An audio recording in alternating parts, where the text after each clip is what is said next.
नमस्कार दोस्तों, आपका मेरे चैनल में हार्दिक स्वागत। आज मैं आपको क्रिप्टो मार्केट की जो भी न्यूज़ है उसके बारे में पूरे यह वीडियो बना हुआ है। तो चलिए आज मैं आपको क्रिप्टो मार्केट का जो भी खबरें हैं वह सब आज बताऊंगा। सबसे पहले हम बात करते हैं बिटकॉइन की। तो बिटकॉइन एक ऐसी करेंसी है, क्रिप्टो करेंसी है जिसके बारे में सभी लोग जानते हैं। बिटकॉइन इस समय लगभग $63,000 के आसपास चल रहा है और पिछले 24 घंटे में अगर देखा जाए तो इसमें 1.5% की करीब गिरावट हो चुकी है। और यह गिरावट इस वजह से रही है कि अमेरिकी टेक्नोलॉजी शेयरों में भी बहुत भारी बिकवाली यानी नास्डैक भी बहुत तेजी से गिरा है। कुल मिला के देखा जाए तो नास्डैक 100 इंडेक्स जो है वह लगभग 3.5% नीचे गिर गया है। इस तरह से देखें तो सीधा जो असर होता है नास्डैक गिरने का वह क्रिप्टो के मार्केट पर भी सीधा असर होता है। इसी कारण से बिटकॉइन नीचे गिर रहा है। बिटकॉइन की जो कीमत है वह अब गिर करके $60,860 के आसपास पहुंच गई है, जो कि पिछले 2 हफ्तों का सबसे निचला स्तर है। और यह इसी निचले स्तरों पर देखा जाए तो बहुत से खरीदार भी ऐसे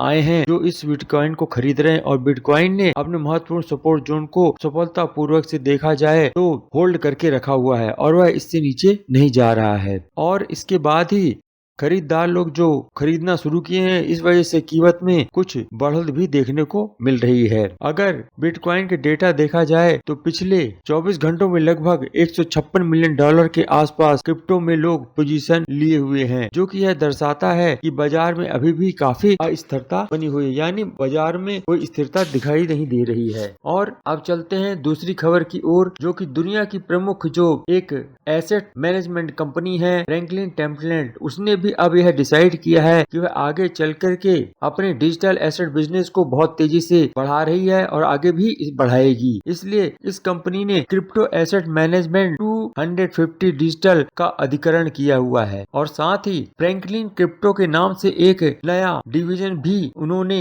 बनाया है जो कि सारा क्रिप्टो का काम देखेगा। फ्रैंकलिन क्रिप्टो के नाम से यह जो बनाया गया है, यह संस्थागत निवेशकों को एक्टिवली मैनेज क्रिप्टो निवेश रणनीतियां प्रदान करेगा। और आपको यह भी मालूम होना चाहिए कि फ्रैंकलिन टेम्पलेट लगभग $1.78 ट्रिलियन की संपत्तियों का प्रबंधन करता है, जो कि दुनिया के 35 से भी अधिक देशों में अपनी सेवाओं को देता है। तो इस तरह से यह साफ नजर आता है कि बड़े बड़े वित्तीय संस्थान भी अब क्रिप्टो सेक्टर को लेकर के काफी उत्साहित नजर आ रहे हैं और उस तरफ उनका ध्यान गया है। तो यह जो अब क्रिप्टो सेक्टर को लेकर हुआ है, यह एक प्रयोग नहीं है, बल्कि भविष्य में क्रिप्टो करेंसी में निवेश करने के लिए सभी वित्तीय संस्थान ललायित हैं, क्योंकि इसमें अब उनको भविष्य में अच्छे रिटर्न मिलने की आशा नजर आती है। और अब अगली खबर पे चलते हैं कि वह भी खबर जो है वह अमेरिका से जुड़ी हुई है, जो कि एक बहुत ही बड़े रेगुलेटरी अपडेट है। यूएस कांग्रेस की जो फाइनेंशियल सर्विसेज कमेटी ने digital asset market clarity act पर 17 जुलाई को एक अहम सुनवाई होनी निर्धारित करी हुई है और यह जो सुनवाई होगी वह न्यूयॉर्क में होगी। इस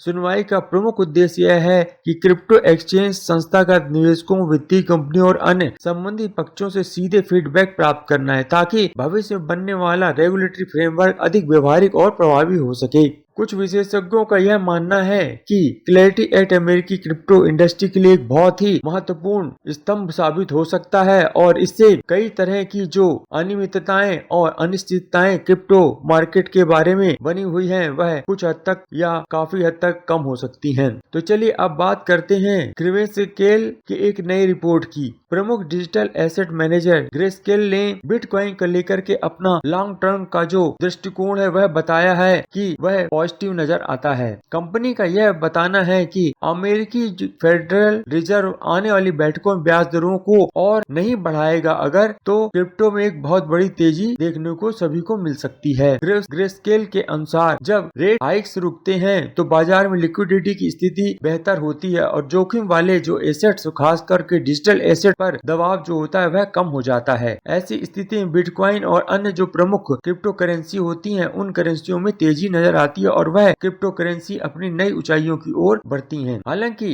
ग्रेस्केल कंपनी ने यह भी कहा है कि क्रिप्टो मार्केट जो है बहुत तेजी से बदलता है और निवेशकों को इस कारण से हमेशा बाजार की परिस्थितियों पर नजर बनाए रखनी चाहिए जिससे कि उनको नुकसान ना हो। और आखिर में एक बहुत ही महत्वपूर्ण बात है जिसके बारे में आपको जरूर जानना चाहिए कि अमेरिका में स्टेबल कॉइन्स के लिए जीनियस एक्ट और मार्केट स्ट्रक्चर के लिए क्लैरिटी एक्ट जैसे नियमों की दिशा में प्रगति होने के बाद ब्लैक रॉक, फिडेलिटी और मॉर्गन स्टैनली जैसे बड़े संस्थानों क्रिप्टो को अपने डाइवर्सिफाइड पोर्टफोलियो में अब जगह देने की शुरुआत कर दी है, जिससे यह लगता है कि अब जो भी बड़े बड़े एएमसी हैं या वर्ल्ड के जो बड़े बड़े वित्तीय संस्थान हैं उन्होंने भी अब क्रिप्टो करेंसी को अपने पोर्टफोलियो में जगह देना शुरू कर दिया है। ये जो सभी संस्थान हैं ये क्रिप्टो एलोकेशन इन्होंने आमतौर पर 2% या 10% तक किया हुआ है। हालांकि यह निवेशक की जोखिम क्षमता और निवेश रणनीति पर निर्भर करता है, क्योंकि जो जितना ज्यादा जोखिम उठा सकता है वह उतना ही पैसा लगाएगा। इस बारे में भी बहुत से विशेषज्ञों का यह कहना है कि कुछ आने वाले वर्षों में भारत में भी इसी तरह का बदलाव आप सभी को नजर आ सकता है कि जहां पारंपरिक निवेश पोर्टफोलियो में क्रिप्टो जो होगा वह